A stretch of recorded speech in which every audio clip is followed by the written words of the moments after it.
Sino po sa inyo ang medyo sinisipon, inuubo, tinatarangkaso? Or last week, uso po ang ubo, sipon. Ah, sabi ko, pwede pa kaya ako magpapalit as preacher today? Kasi tarangkaso ako 2 weeks and this week. And ubo, sipon. Pero salamat po sa Panginoon. Then, tinanong ko din, sabi ko, ang Panginoong Jesus kaya nung siya'y nabubuhay, siya kaya ay naka-experience ng pagkatrangkaso, sinisipon, inuubo, siya kaya ay nagkasakit. Ano sa tingin niyo?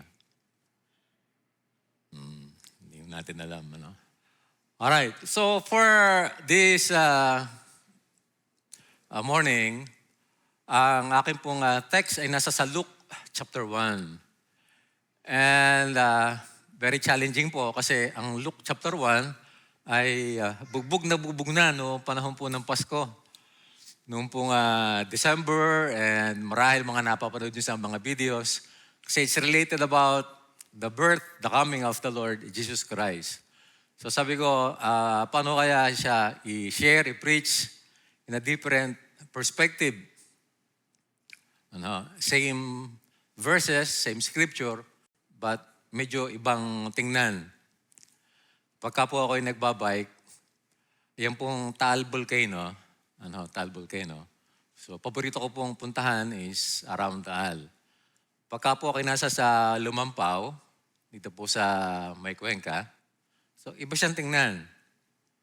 Pagka ako'y nasa may San Felipe, sa Cuenca pa rin, iba pa rin siyang tingnan. So it's the same volcano but a different perspective. So for this morning, let's see kung ano po makita po natin sa Luke chapter 1 from 26 to 80. Tayo po mag-pray. Heavenly Father, maraming salamat po sa inyo. Takilang Diyos, ikaw po yung magsalita sa amin ngayon pong umaga. Hinihingi ko po ang grace ninyo, Panginoon, sa akin. Help me that I would overcome the weakness of the flesh. Panginoon, ang masamang pakiramdam. Hinihingi ko rin po, Panginoon, ang pagtulong po ninyo sa amin lahat. Panginoon, may you speak sa bawat isa, Panginoon, sa amin. Pumarito po kami na may iba't iba pong pangangailangan, different age level din. The youth, they have different needs, the adults, Panginoon. Ngunit hinihingi ko po, Panginoon, ang kapangyarihan po ninyo sa akin. Gamitin lang po ninyo ako. This is my prayers in Jesus' name. Amen. My sermon is entitled, The Good News of Incarnation, of Trusting God's Promises. Alright.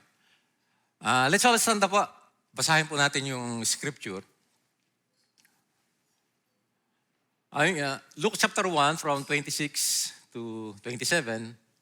In the 6th month, the angel Gabriel was sent from God to a city of Galilee named Nazareth, to a virgin betrothed to a man whose name was Joseph of the house of David, and the virgin's name was Mary. And he came to her and said, "Greetings, O favored one, the Lord is with you." But she was greatly troubled at the saying and tried to discern what sort of greeting this might be. And the angel said to her, "Do not be afraid, Mary, for you have found favor with God. And behold, you will conceive in your womb and bear a son, and you shall call his name Jesus." And Mary said to the angel, "How will this be, since I am a virgin?" And the angel answered her, "The Holy Spirit will come upon you, and the power of the Most High will overshadow you. Therefore, the child to be born will be called the Son of God. And behold, your relative Elizabeth, in her old age, has also conceived a son. And this is the 6th month with her who was called barren, for nothing will be impossible with God." Tayo po yung magsipo.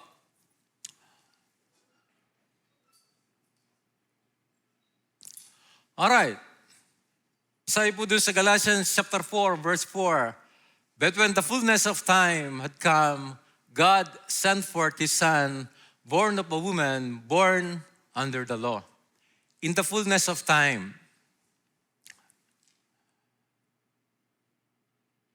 Just a short introduction po sa book of Luke. Of course, it was written by Luke. And sabi po sa Bible, Luke is a physician. Siya po ay doctor. And hindi po siya apostle. Si Luke po ay hindi po member ng 12. And the book was written to or addressed to sa kanya pong tiyo. Sa kanya pong tiyo, Pilos. Joke.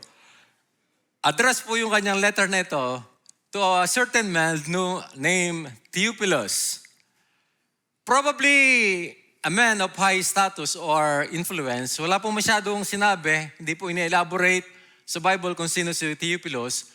Pero masasabi po namin that probably he is a person of great high status kasi in-address siya ni Luke na most excellent or your honor, Theophilus. And he wrote this with the purpose of giving Theophilus certainty to what he had been taught of. Nawala yung aking clicker. Sabi nga po dun sa Luke chapter 1, verse 1 to 4, sabi po doon, sabi po ni Luke, inasmuch as many have undertaken to compile a narrative of the things that have been accomplished among us, just as those who from the beginning were eyewitnesses and ministers of the word have handed them to us, it seemed good to me also, Theophilus, having followed all the things closely for some time past, it's good for me to write to you an orderly account so that you may have certainty concerning the things you have been taught of. As if Luke was saying, next slide. Next slide po. As if Luke was saying, pinaraphrase ko na lang kasi parang, sabi niya, others have written about these things, this virgin birth, these many things about the Lord Jesus Christ. Sabi niya, others have written about these things before, but after learning and from those who saw it happen, that handed them to us. So ang ginawa po ni Luke, dahil hindi naman po siya eyewitness, he never been with the Lord Jesus Christ. Hindi po siya part ng apostles. Hindi po niya nakita ang Panginoong Jesucristo. So the book of Luke is a result of his investigation, his research from the actual witnesses. Probably Mary is one. And the apostles. And those believers na kanyang nakausap. For what purpose? Sabi niya, so that you, Theophilus, may have certainty concerning the things you have been taught of. Next slide, please. It's a pattern of 2 Timothy chapter 2, verse 2. 2 Timothy 2:2. Sabi ni Luke, what I have heard, what I have learned from those who are the actual witnesses, I am teaching to you. I am endorsing to you. So, tinignan ko siya, in the context ng, if, I don't know, basta sabi ni Luke kay Theophilus, I'm writing this so that you may have understanding, you may have certainty sa mga bagay na napakinig mo. If it's discipleship, it's so much effort to write a whole book for one person. And remember, the book of Acts also, the book of Acts was written also by Luke, addressed also to a single person, Theophilus. And I researched about Theophilus, not so many available information about him.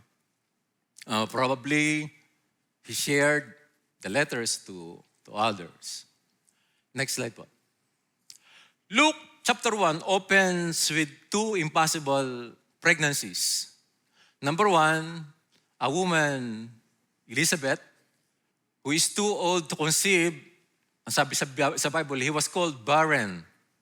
in Luke chapter 1, verse 36. And the other woman, sa Virgin Mary, Luke chapter 1, verse 26. Ang dalawa pong ito ay magpinsan. Sila po ay magkamag-anak. Next slide. Pero it seems impossible kasi matanda na si Elizabeth sa kanya-kanyang asawa. And Mary ay a virgin. So it seems impossible. Pero ang sabi nga po dun sa verse 37, for nothing is impossible with God. Next slide. So John the Baptist is born by Elizabeth to prepare the way, and Jesus is born to be the way. Kaya po yung simula po ng ating binasang text na on the 6th month, that is not on the 6th month of the year, but ang reference po doon ay on the 6th month of Elizabeth's pregnancy, dumating si Gabriel kay Mary. So mas matanda po ng 6 na buwan si John. Mas matanda po siya ng 6 month kay Jesus, but they were cousins. Next slide. Next slide, please. Wala po ba tayong slide? It's 58 slides po yan. Mahihirapan kayo sa akin. Baka pwede nyo gamitin yung aking pong slide. Pabalik. Yung aking pong clicker. And then next. Pababa. But, ang sabi po dun sa John chapter 1, verse 15, John the Baptist testified concerning Jesus, and exclaimed, nung matanda na po si John, nung siya nagbabaptize na dun sa Jordan River, he said, the one coming after me ranks ahead of me because he existed before me. But John is 6 months older than Jesus, but John said, he existed before me and he is higher than me. Next slide. Next slide po. Sabi po doon sa John chapter 1, I selected just, kinat-cut ko lang po siya. In the beginning was the Word, and the Word was with God, and the Word was God. He was with God, the Word. He was in the beginning. All things were created through Him, and apart from Him, not one thing was created that has been created. The Word became flesh and dwelt among us. We observe His glory, the glorious, the one and only Son from the Father, full of grace and truth. Take note of the use of the word he, him, and his. The word that was with God from the beginning, before the creation, is a person. And aside po dun sa verse 14, that word became flesh and dwelt among us. Next slide po. The topic po today, the good news of incarnation. Next slide nga po ulit. It comes from the word na sa Greek po na incarnatio. Hindi ko alam kung tama aking pronunciation. Incarnatio and caro and carnis. Na into flesh. So literally, ang ibig sabihin po ng incarnation ay, it literally means to enter into flesh or to become flesh. Yung po yung gustong sabihin po ng verse 14, the Word became flesh, as in literal flesh. I stayed in Mexico nung ako po pinadala sa training for 3 months. Paborito po nilang kainin doon ay dakawan po tortilla at saka po, lagi sabi sa akin, oh, Ruel, we'll eat tortillas and carnitas and excuse me, and tomato. Ano ba yung carnitas? Mga tinatad na karne. So, doon din po nanggaling yung word na plus yung karne. Carnitas, alam naman natin yung mga Espanyol, pagka lumiliit, plato, platito, platitas, lumiliit lang yon. Hanggang paliit ng paliit. Bonito, bonitas. So, incarnation is the Lord Jesus Christ coming into flesh. Next po.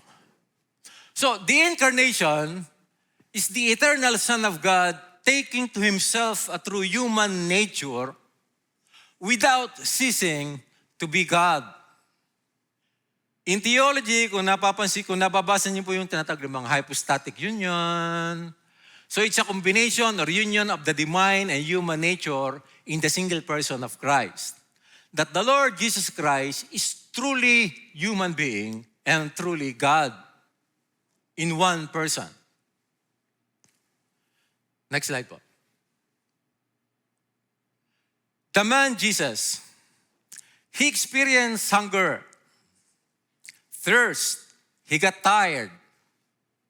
Kaya nga po, tinatanong ko po kayo kanina, ano po sa tingin nyo, sa palagay nyo kaya ang Panginoon Jesus ay nagkasakit?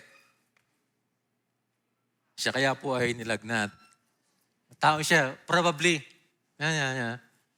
Kasi, nung po siya maging tao, hindi po siya parang si Superman na may superpowers. Pero hindi naman po siya nawala ang kanyang pagka-Diyos. It's broad topic. He grew and learned. So natuto siya. Ibig sabihin, hindi as human being, highlighting his human being, he learned to read, abakada nung panahon po natin, tayo mga elementary. He learned and he grew in knowledge. He's a real person. Today, bibigyan ko po ng emphasis is the human nature of Christ. All right, it's working. Let's unpack. Alam mo, tinignan ko pa, sabi ko, saan ko kaya makita talaga yung the humanity of the Lord Jesus Christ? Kasi very few nyo na makikita. After 12 years old niya, bihira na yung account nakikita po ninyo sa kanya. Then I went to Isaiah 53 and let's unpack this verse because this is a prophecy concerning the Lord Jesus Christ. I will read and then let's unpack one by one. Sabi ni Isaiah, who has believed what we have heard? And to whom has the arm of the Lord been revealed? He grew up before him like a young plant and like a root out of a dry land. So I referred to theologians, kung ito bang Isaiah 53 ito, speaks of the Lord Jesus Christ during his suffering time na, o during his whole lifetime. And I was convinced that Isaiah 53 and other chapter, divided siya na dinidescribe dito ang Panginoong Jesus when he was still living here on earth. Sabi niyo, like a young plant and like a root out of dry ground. That is, from a dry area where one would not expect a large plant to grow. And where a young plant or shoot would have difficulty growing. Parang sinasabi ni Isaiah, ipapanganak ang isang shoot, isang plant. Then Jesus grew up in Nazareth. Ang Nazareth po, basahin niyo po the Old Testament, it was never mentioned. Hindi po siya popular na place. Nazareth. Hindi po siya kilala. And probably, in-highlight ko po ang probably, Jesus came from a poor family. Probably. Matatanda po niyo na mag-offer si Mary at saka po si Joseph 40 days after po ng kanyang panganak. So meron po silang ritual, mga babae noon, na cleansing after pregnancy, they will offer. Ang sabi po sa Leviticus, mag-offer siya dapat ng tupa, malalaking hayop. But if they were not able, kung hindi kaya magdala ng tupa at kasi mas mahal, ang sabi sa Leviticus, pwede naman ng ibon na lang. And makikita po natin doon sa account ng Luke, Mary and Joseph brought doves.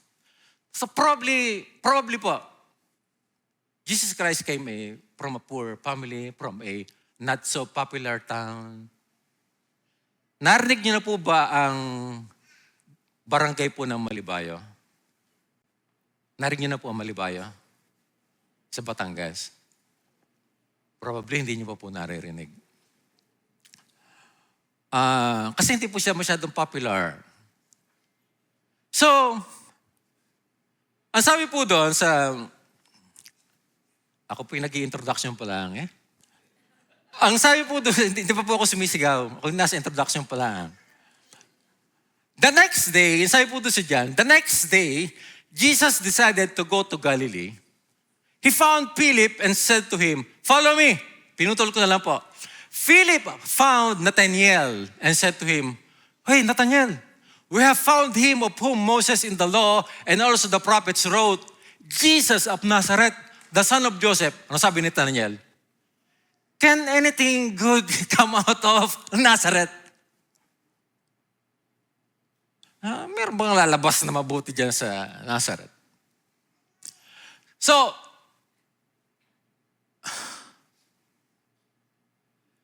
Nathanael's question reflected a common Jewish belief that the Messiah would come from a more prominent place and in high self-esteem. Yun po yung inaasahan po nila. But Nazareth was a small, insignificant Galilean village not known for producing great figures or being associated with the Messiah.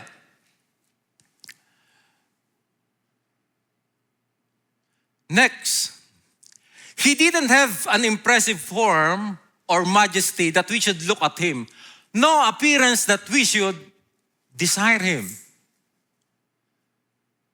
Sabi ko, baka kako ito yung itsura niya nung siya ay suffering na on the cross. But many, as I've read so many articles and sabi nila, because of the word grew up, probably is the Lord Jesus Christ, during His earthly life, hindi siya masyadong kagwapuhan ba? Hindi siya masyadong impressive looking. Ang sabi doon, He didn't have an impressive form or majesty that we should look at Him. No appearance that we should desire Him.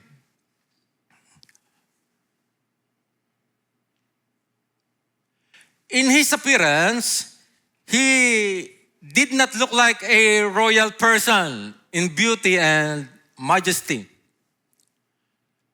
He's just a simple, ordinary construction worker. Alam niyo yung ginamit po doon, yung karaniwan natin ginagamit na Jesus Christ as a carpenter. Yung pong carpenter na ginamit po doon ay, ang original pong word ay tekton. Actually, ang tekton po ay mas ginagamit po siya at mas malapit po siya sa mason. Working on hard things, on hard surfaces. So the tekton could be a craftsman, a builder, more likely a mason than a carpenter. And wala po ito sa Bible Pag-aralan niyo po, sinishare ko lang po, pampaganda lang. Meron pong, sabi ko, bakit nga kaya ang Panginoong Jesus ay walang masyadong tala after 12 years old? Probably daw po, because during 6 AD, meron pong isang lugar na Sepphoris, kung tawagin, about 6 kilometers away from Nazareth. Meron po itong malaking construction kasi about 6 AD, siya po ay nasira, nawasak. And Romans tried to build that, ang tawag nga po the Jewel of Galilee. And there's so much constructions. Roman establishments, many things. And then sabi sa history, sa mga kasulatan, most of the tekton of Nazareth ay doon po na-deploy, doon sila nagtatrabaho kung saan may mga malalaking project. And sabi nila, probably Joseph and Jesus Christ during that time, kasi it's 6 kilometers away, ang ginagawa po daw noong una, it's not in the Bible, weekly sila nag-uuwian. Pumupunta doon sa Sepphoris, kasi konti lang po yung, small town lang po yung Nazareth. Konti lang po siya. Pumupunta doon yung mga tektons, they work, they labor. So probably the Lord Jesus Christ was just a simple construction worker po na makikita po natin. A craftsman. And He was despised and rejected by men, a man of suffering who knew what sickness was. So medyo po tayo dito, baka kayong medyo malito. Isaiah 53, depende po sa translation pong ginamit yun ng Bible. Karaniwan po sa ESV, who is acquainted with sorrow and grief. Ang ginagamit po doon, instead of sufferings and sickness. Looking on my Logos applications, I open up different translations and I look for the original translation ng word na ginamit. It is sickness, physical pain, sickness. But depende sa direction ng mga nagtatranslate, minsan nababago po yung konteksto, depende sa pagtingin po nila. But as I put it, he was despised and rejected by men, a man of suffering who knew what sickness was. He was despised and rejected by men. Actually, pag tinranslate niyo po yung word na rejected by men, ang literal translation nun po dun sa Greek ay lacking of men. Sabi ko, paano nila na-translate na lacking of men? So most probably, sabi daw ng mga Bible scholars, this is the idea that he lacked company because he was rejected by people. So probably ang Panginoong Jesus nung nabubuhay, hindi siya maraming kasosyal na tao. Probably he is a loner. Most probably, hindi siya maraming, kasi mabait eh. He lived a sinless life. Alam naman natin pagka nabubuhay ka ng ikakaiba, kukunti yan nagsasasama sa'yo, di ba? Ako napakaraming kabarkada ko po talaga ng una. Lahat na ikumpare, lahat na i-bro, lahat na i-perds. Basta lahat na. Pero nung ako po yung maging Christian, lumit yung aking circle. Hindi naman sa ako yung Kasi parang in-respect naman sa'yo, inire-respeto naman nila ako. Alam naman nila hindi nila ako may sama na sa many things. So luminit po yung sirkulo ko. And probably the Lord Jesus Christ during His lifetime is a man that is despised and rejected. Ito po yung sinasabi ko yung differences. Yung sinabi po nung, a man of suffering who knew what sickness was. In ESV, a man of sorrows and acquainted with grief. In NET, experienced pain and acquainted with illness. And in ASB, great pain and sickness. So bakit po nag-iba-iba yung translation?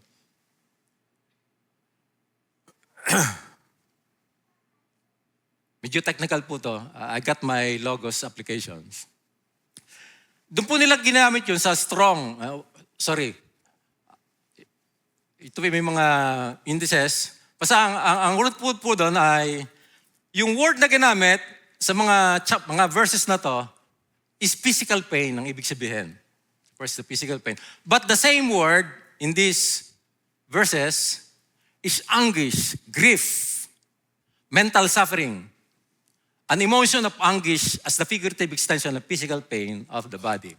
So we can say it's both. That the Lord Jesus Christ, during His lifetime, experienced physical pain, illness, diseases, pain, hurts, and mental anguish, sorrow, and grief. Probably both. So He was really a real person like you and me. He was like someone people turned away from. Ang sabi po sa ESV, man hide their faces from Him. He was despised and we didn't value Him. Ang sabi sa ESV, considered Him insignificant. Hindi tayo sa ESV. Nilalagay ko lang po yung ibang version. So yung mga tao, talagang ang Panginoon Jesus po, tinarato po talaga na talagang siya yung insignificant. From a very insignificant town, with an insignificant job, insignificant personality, not so smart and sharp looking like me. He was despised and rejected by men and we didn't value Him. But this is not my word. He was the kind of individual people not normally want to look at. They were repulsed by Him, For these reasons, they did not esteem him. They did not think he was important. Aside po ng The Bible Knowledge Commentary. Ang sabi ko naman, yet he was and is the most important person in the world.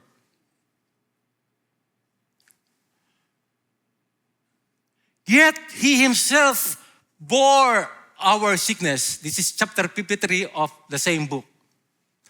Carried our pains. Ang sabi sa ESV, carries our griefs. But we in turn regarded him stricken, struck down by God the Father and afflicted, but he was pierced because of our rebellion, crushed because of our iniquities.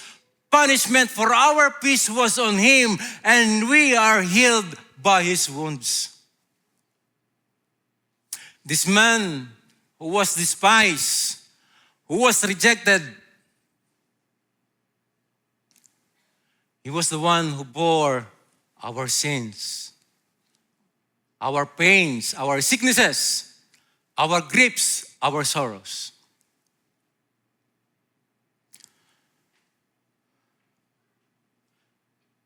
Niyo po dun, ito po ay account nung dinala na po ng Panginoong Jesus. Dinala po ni Mary at ni Joseph ang Panginoon sa temple to offer. Nandun po isang lalaki, ang pangalan po ay si Simeon. Now there was a man in Jerusalem whose name was Simeon, and this man was righteous and devout, waiting for the consolation of Israel, and the Holy Spirit was upon him, and he came in the Spirit into the temple. And when the parents, Mary and Joseph, brought in the child Jesus to do for him according to the custom of the law, took him up in his arms. Kinarga siya ni Simeon and blessed God. And Simeon blessed them and said to Mary, his mother, behold, this child is appointed for the fall and rising of many in Israel, and for a sign that is supposed. And a sword will pierce through your own soul also. That is not the sword na tumagos sa katawan ng Panginoong Jesus, but a metaphor na sinasabi ni Simeon kay Mary, Mary, you're so blessed among women dahil ikaw ang pinagkatiwalaan, ikaw ay napili ng Diyos na ipanganak ang Savior through you. But take note of this, a sword will pierce through your own soul. Alam niyo po, karapat-dapat lang talaga pong si Mary na hangaan po natin. Isipin niyo, sabi nga po nila, kasi ang mga Jews naman po nila, alam na lang may dadating na Savior. Probably some women po, nag-anticipate sila na sila ang maging mother kung saan manggagaling. Yeah, probably lang. Probably gusto rin po ng iba. But yung dumating sa iyo na ikaw ay betrothed na into another man, that's different. Ikaw ay actually married na sila, pero yung hindi pa lang sila tunay na naiikasal, but they were engaged or betrothed, that is difficult for Mary. Pero alam natin na hindi lahat maliwanag din kay Mary. Pero sabi niya, Mary, beware of this. This child, will he save the world? Actually, pagkatapos nito, sabi ni Simeon, pwede na ako mamatay. I've seen this guy. I've seen this child. But a sword will pierce through your own soul also. You will be hurt. You will get hurt. Nasabi po dun sa Isaiah 52. Nasabi po sa Isaiah 52. See, Isaiah 52 po. See, my servant po dyan si Jesus Christ, will be successful. Sa ESV ay act wisely. He will be raised and lifted up and greatly exalted, just as many were appalled at you. His appearance was so disfigured that he did not look like a man, and his form did not resemble a human being. On that cross, when the Lord Jesus Christ was crucified, and while Mary was on the foot of the cross, the Son, whom she raised for 30 plus years, ang sabi ng Bible, He did not look like a man, and his form did not resemble a human being. Nakita na po kayo ng taong binugbog, ng taong sinuntok, ng taong sugatan. Nakita na po kayo, mukhang tao po ba sila? They were disfigured. Not look like a man. Sabi ni Mary, sabi ni Simeon kay Mary, take note of this. You will get hurt. And why? Because of His love for us. Alam po yung mga nakikita natin sa painting, drawing na itsura ng Panginoon. Wala po yun siguro sa totoong itsura ng Panginoon eh. Yung binubugbog ka, yung may kasamang galit. He was disfigured. Hindi na siya mukhang tao.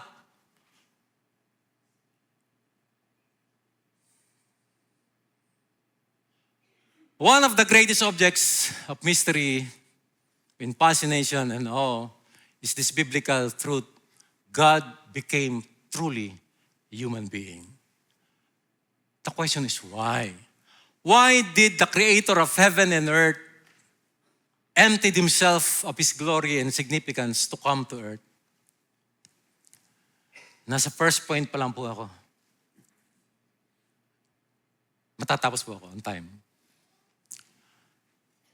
Bakit siya naparito? Why to be a human being? That we may have a sinless, true human Savior. Sinless. Kasi, tingnan niyo po ito. Basahin niyo po. Kaya po ako mahaba. Kasi I want to support what I'm saying with verses in the Bible. Hindi po quotation, hindi cliche. I want to look for.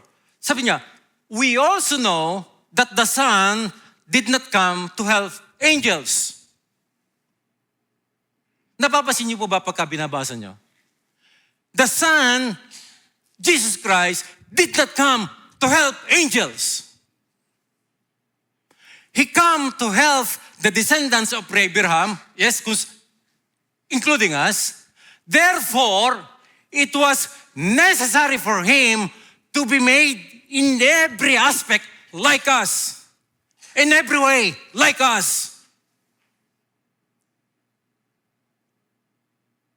His brothers and sisters. Kasi hindi naman po angel ang kanyang isasave. The fallen human being. So, it is necessary for Him to become a human being. That's why there is incarnation. Kung niyo po lang iisipin, incarnation is so much a blessing.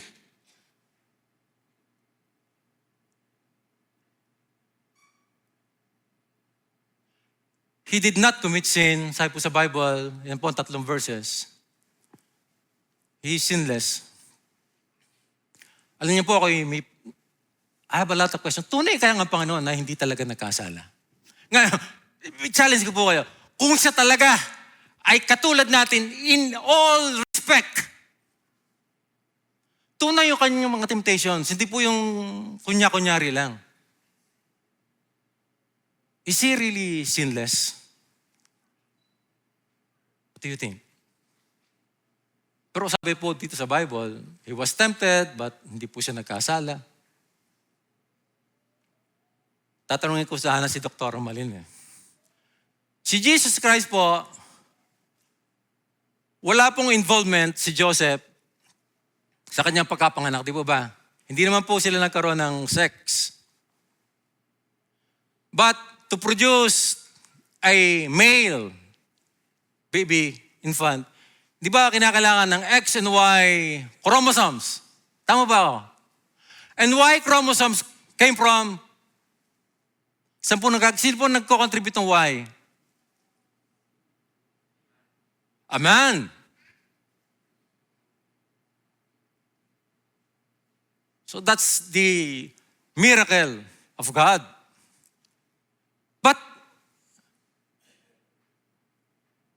Next slide. Next slide pa. Pass na po natin to. But aren't all human beings inherited the guilt, the sin of Adam? Kung wala mang kontribusyon si Joseph, but the X chromosome, the genetics, biology of Mary was truly imparted to Jesus Christ. And if all of us were sinners because of Adam, isn't it probable that Jesus Christ inherited the sin because of Mary? Paano po kung may makausap kayong Muslim, ibang religion? Oh, you're a savior. Hindi naman totoo na yun, siya ay sinless. Sa tingin nyo kaya, hindi siya nakapag-isip ng masama? If he was created truly, in all respect, like us.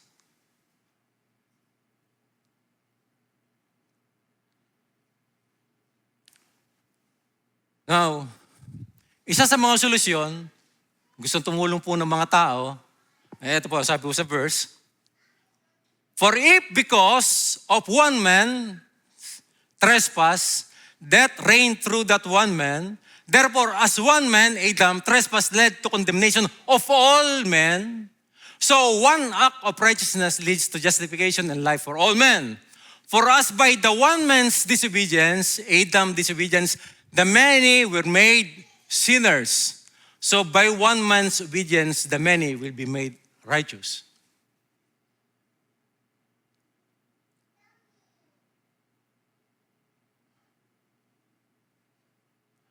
Tumulong po ang ating mga kaibigang Roman Catholic by declaring Mary as immaculate. Alam niyo po ba pag nakikita po niyo yung word na Immaculate Mary or Immaculada, Consolada, alam niyo po bang ibig sabihin nun? You know the meaning of that?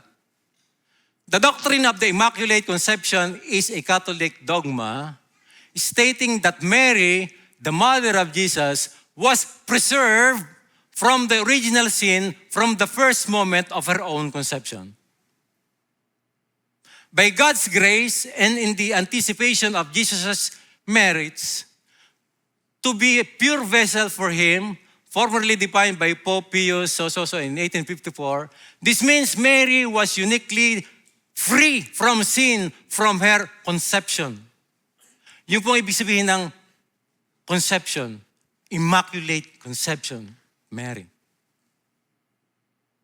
Hindi po siya basta nababasa nyo lang. Pagka po ay inyong binanggit, para sinasabi ninyo, si Mary ipinanganak na walang kasalanan.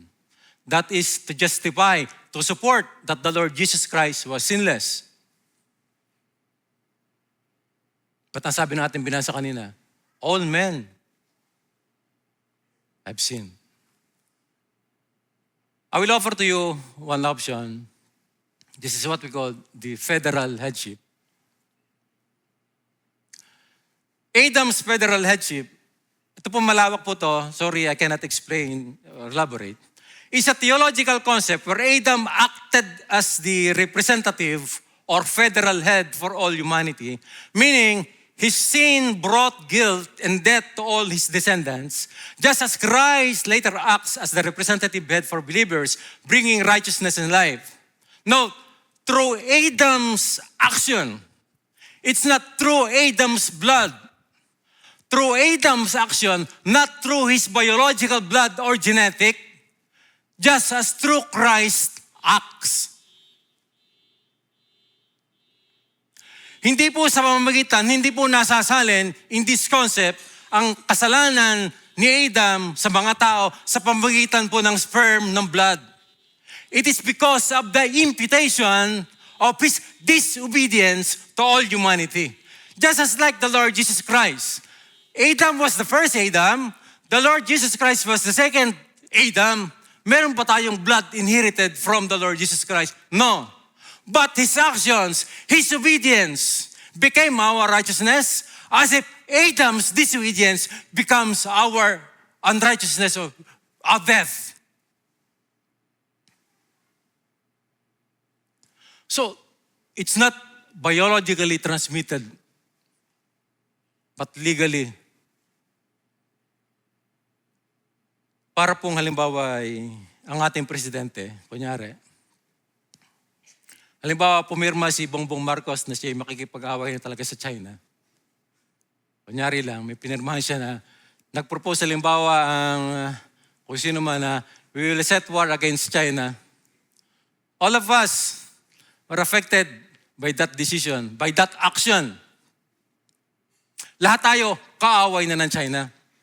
Lahat tayo nakikipag-away na sa China because of one man's action. Ang sabi po doon, ang key verse po dito, this is the key verse. This is the key verse. Take note of this. By one man's disobedience, many were made sinners. By one man's obedience, the many were made righteous. Is their actions, not through their blood or genetics.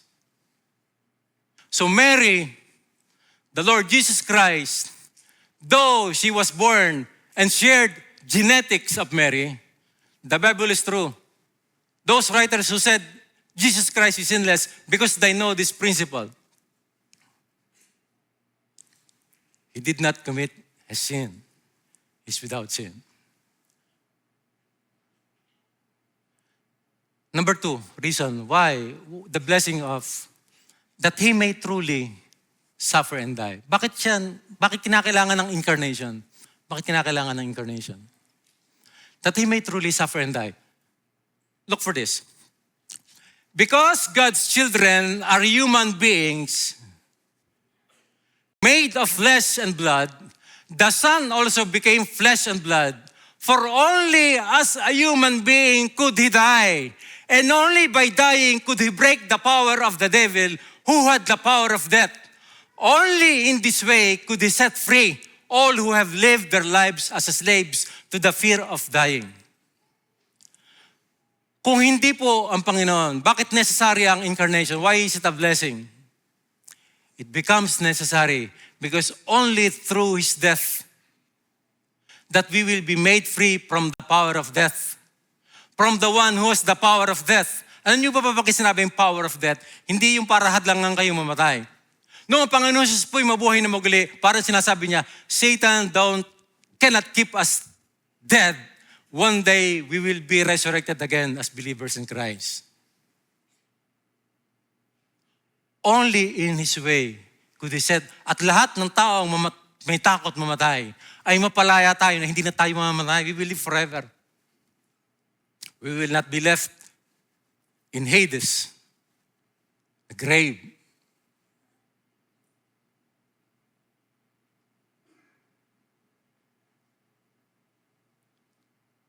There is therefore now condemnation. Hindi ko na po siya babasahin for the sake of time.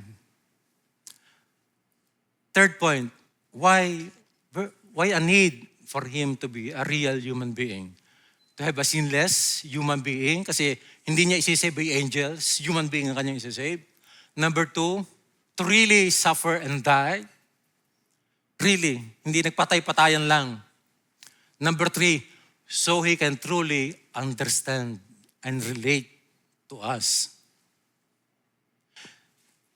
Na-experience niyo po bang mag-share ng inyong burden sa isang tao that is so cold kasi hindi ka naiintindihan.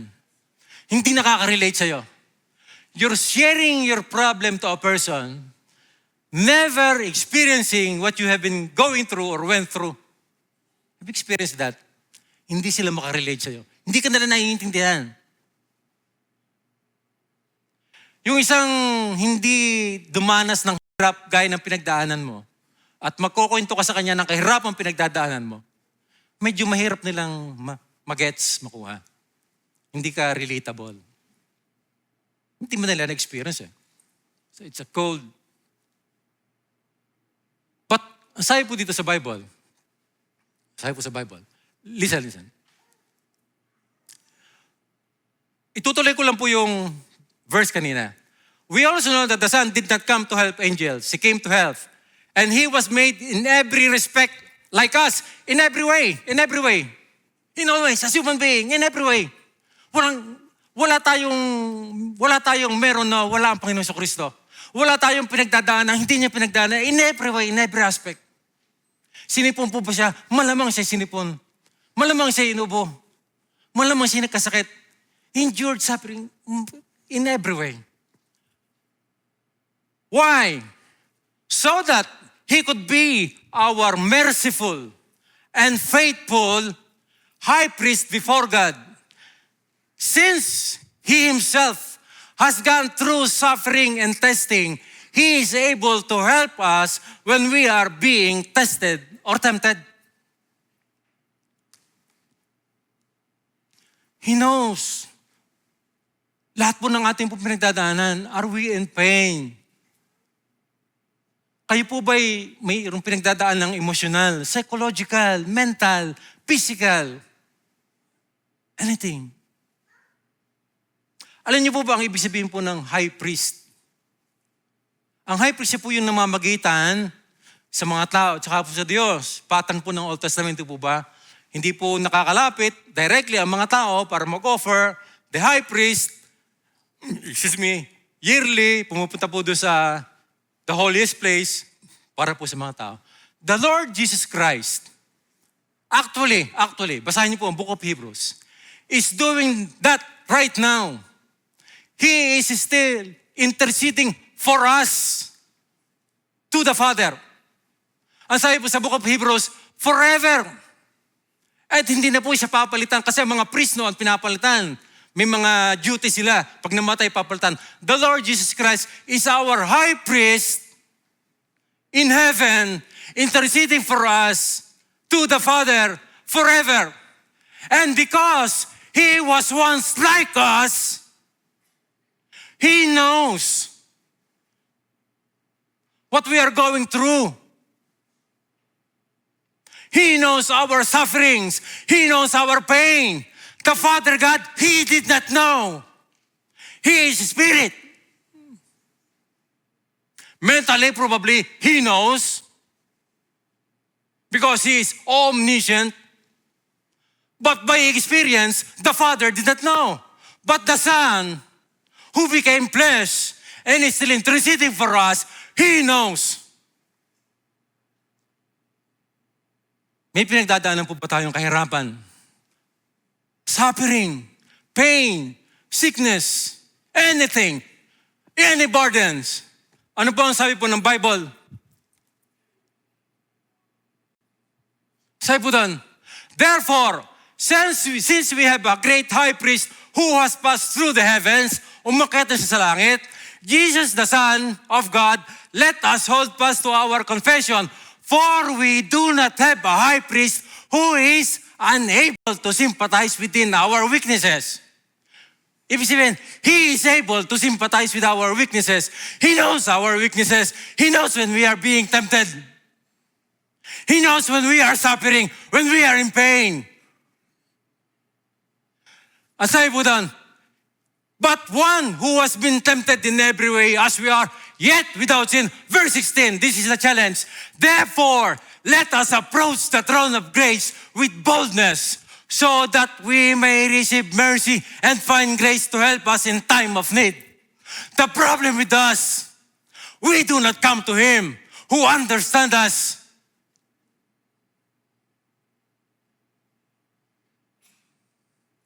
Come to Him first. Bago kayo makapag-usap kay Pihison, bago kayo makapag-usap sa inyong mga leaders, bago kayo makapag-usap sa inyong mga asawa, sa inyong mga anak, come to Him who understands you. Kayo po ba nakukonfuse sa inyong faith, mga kabataan? Ano man yung pinagdadaanan? He knows.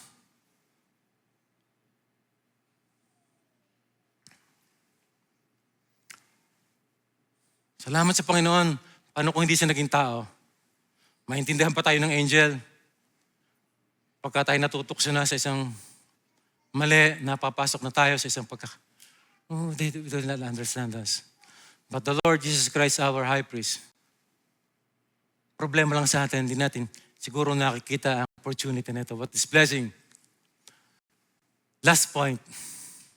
So we can live without an excuse. on being like Christ, on imitating Christ. Lagi natin sinasabi, tao lang ako. Ay, tao lang, elder. Sorry na, nagkakamali. Tao lang. Mahirap maging Christ-like. No. Without excuse. Ang pagkakaiba lang po talaga sa atin ng Panginoong Jesus, hindi naman hinihingi ng Panginoon ng Diyos sa atin na hindi tayo magkakasala na tayo ay sinless. Si Kristo lang ang pwedeng gumawa noon because of His divine nature. Wala po tayo noon. But in many ways, we can be like Him without excuse. Sabi po dito, have this attitude. Ang sabi sa ESV, have this mind in yourself, which was also in Christ Jesus, who, as He already existed in the form of God, did not consider equality with God something to be grasped. Verse 7, but emptied Himself by taking the form of a bondservant and being born in the likeness of man and being found in appearance as a man, He humbled Himself by becoming obedient to the point of death on the cross. See, this Christ who was with God, the Word that was with God in His glory, who is rich, became poor, became a construction worker.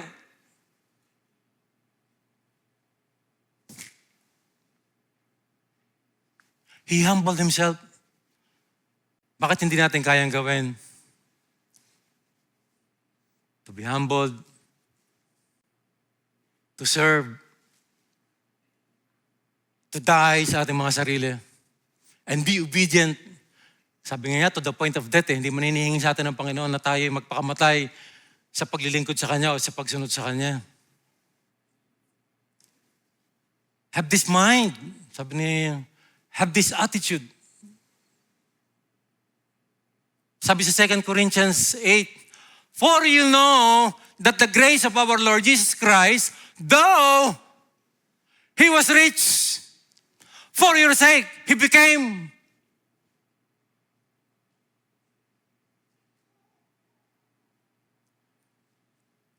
Hindi po ako galit sa mayaman kasi mayaman din po ako. Baka po ako naman ay mamisinterpret ninyo. Si Elder Ruel naman eh. Hindi lang. Hindi lang natin alam bakit pinili ng Panginoon ng ganun lifestyle. For even Christ did not please Himself. On the contrary, it is written, the insults of those who insult you have fallen on Him. He could have pleased Himself. Pwede siyang mabuhay ng marangya. Pwede siyang mabuhay ng komportable. Ito pong hirap po sa atin ngayon. We all want comforts. Bakit ba ako sasama sa ministry? Bakit ba ako mag-church? Bakit ba ako mag-involve? Why read the Bible? Why pray? Why? Ang sarap ng buhay na maginhawa lang, komportable. Basahin po natin. Dito po ako magtatapos. Tingnan po ito. This is my last verse.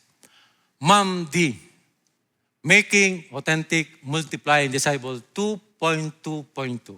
Saan po natin sa kinuha? Sinulat ko po, ini-highlight ko. 2 Timothy chapter 2, verse 2. Pero mahaba po siya, na verses. And what you have heard from me in the presence of many witnesses, entrust to faithful men who will be able to teach others also. Nung first time ko po itong isuot, naplansya po ni Miss Pam kagabi, nakalagay po dito yung 2 Timothy. Sabi ko, baka pag kami nakita tao sa labas ko, mabati ako, Huy, Tim. Huy, Timothy. Hindi ko po yung pangalan. This is the verse. Take note. Huwag po tayong tumigil.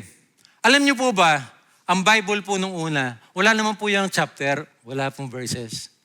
Wala po yan. Nilagay po lang yan for indexing, easy referencing.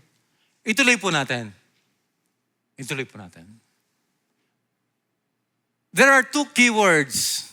Hindi ko po siya nilagyan ng verse. Basahin po natin na diretso. And what you have heard from me in the presence of many witnesses, entrust to faithful men who will be able to teach others also. Share in suffering. as athlete, as soldier, as farmer. Share in suffering. Because of time, puntahan ko na po yung dulo. Remember Jesus Christ, whom we have studied today.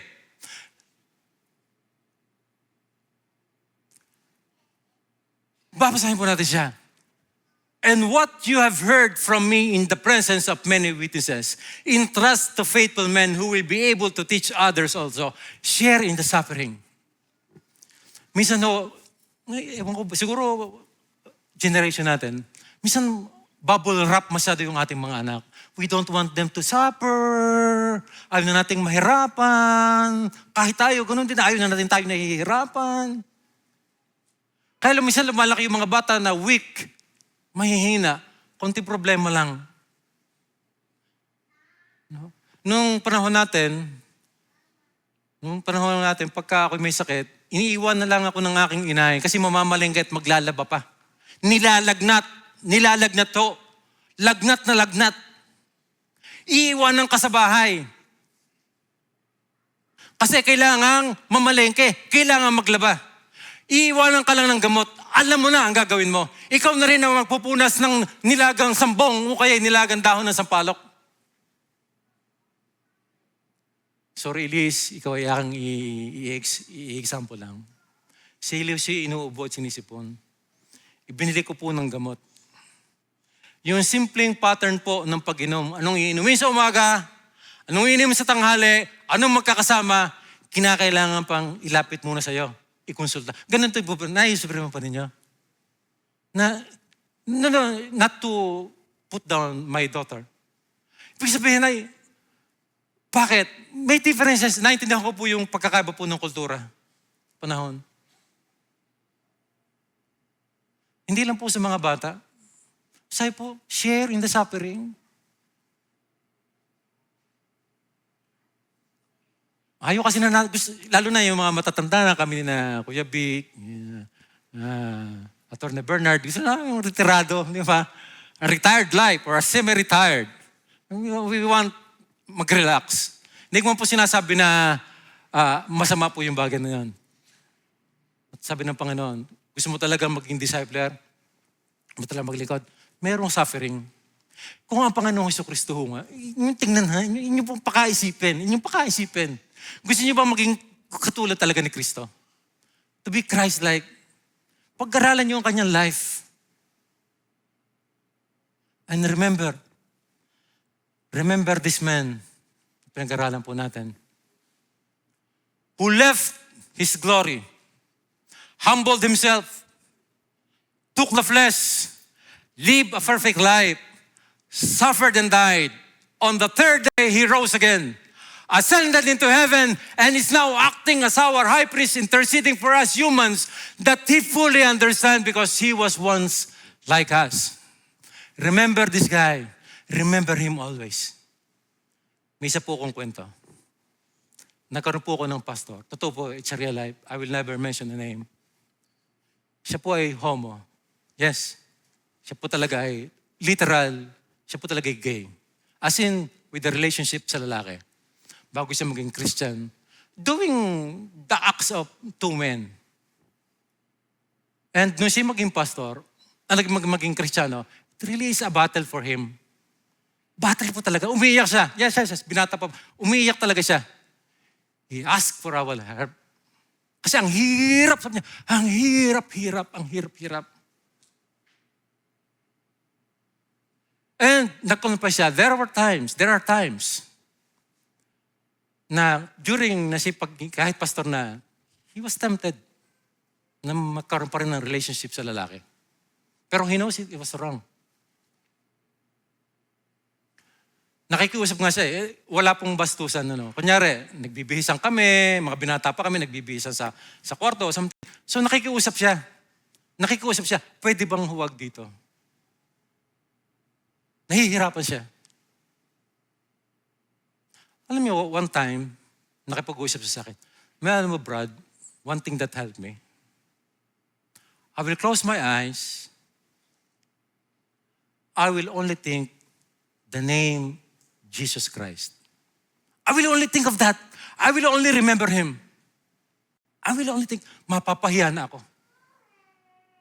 Mapipil ko siya, He is here. I will only remember the Lord Jesus Christ. I will only remember Him. That name, that praise, I don't know what magic, hindi magic. What isn't that? Naisip lang niya. Alam mo, Brad, isipin ko lang when I'm being tempted, Jesus Christ, the Lord Jesus Christ. Jesus Christ. Hindi ko man po ito literal na pinapagawa sa inyo. Ibig sabihin po dito ng remember the man, Jesus Christ.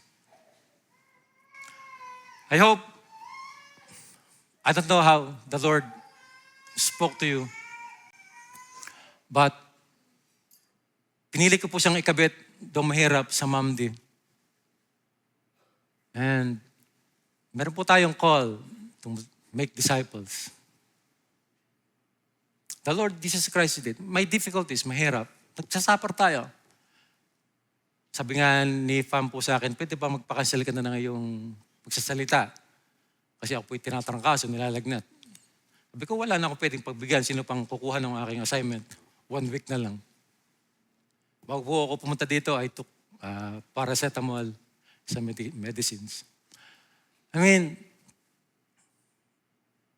salamat po sa Panginoon. He knows. Ano pong pinagdadaanan po natin? Alam ko, mahirap, I don't know.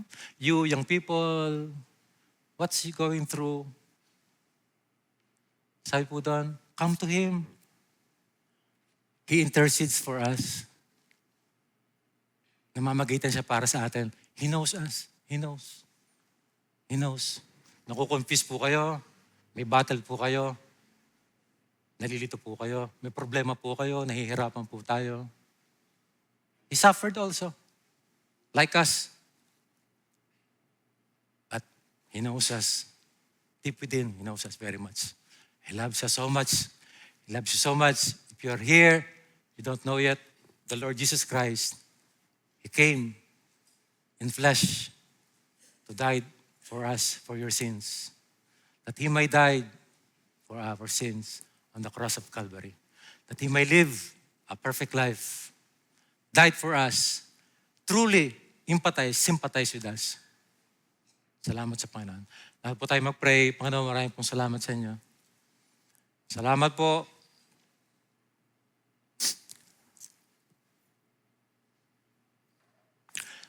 Panginoon, nahihirapan po kami. Mahirap po, Panginoon, ang maging tao. Mahirap po talaga, Panginoon. We groan. Maring kahit sa mga the most intimate people around us, hindi na po nila alam yung ginugo through po namin. Probably kahit na aming own families, Panginoon, we're going through something. Difficulties, problems, challenges, Panginoon. But all of these things, Panginoon, all of these things, you know, you've been like us. The flesh, the Word that became flesh, in all ways, in all areas, like us.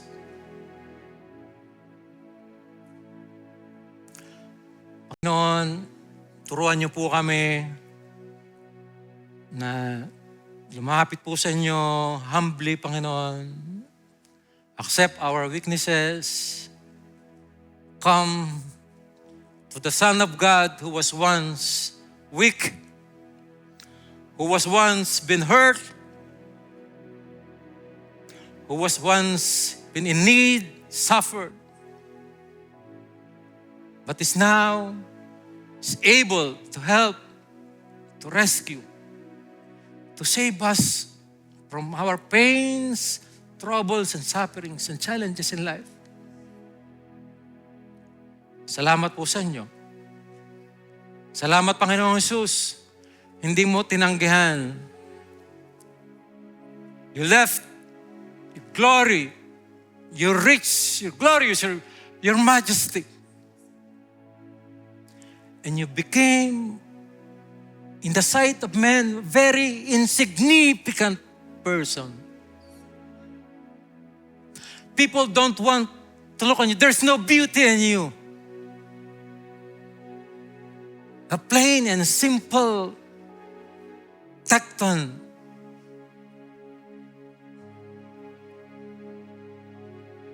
But it is required. It is necessary. Because you will save us human beings, so you became a human being. Help us to appreciate this, Panginoon. Help us to thank you. And help us to have that mind which was in Christ, who was God, did not grasp it, but emptied himself and humbled himself, obeyed you until death. Salamat po, tulungan niyo po kaming huwag sumuko. Tulungan niyo po kaming huwag sumuko, Panginoon, sa buhay. Huwag po namin sukuan ito, Panginoon. May kasama po kami. Naiintindihan niyo po kami. We're not alone. We're not alone. We thank you. We thank you. We praise you. It's our prayers in Jesus' name. Amen.